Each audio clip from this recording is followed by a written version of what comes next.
क्या ईरान ने इजराइल और अमेरिका का चेकमेट पलट दिया?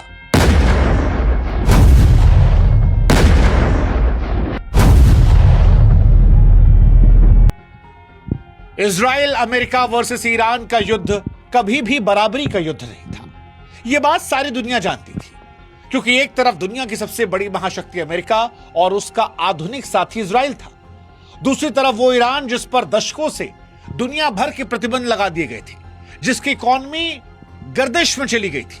ऊपर से ईरान के सर्वोच्च नेता अली खामनोई और उनके टॉप कमांडर्स की मौत की जब खबरें आई तो पहली बार यह लगा कि शायद ईरान पूरी तरह खत्म हो गया है।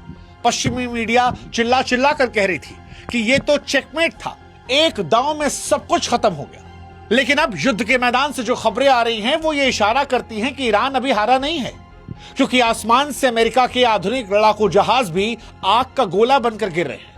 खबर तो यहां तक आई कि इजरायली प्रधानमंत्री नेतन्याहू के दफ्तर पर भी हमला किया गया है। खाड़ी के देश जो कल तक अमेरिका का खुलकर साथ दे रहे थे, उनके आसमान में भी बम बरस रहे हैं।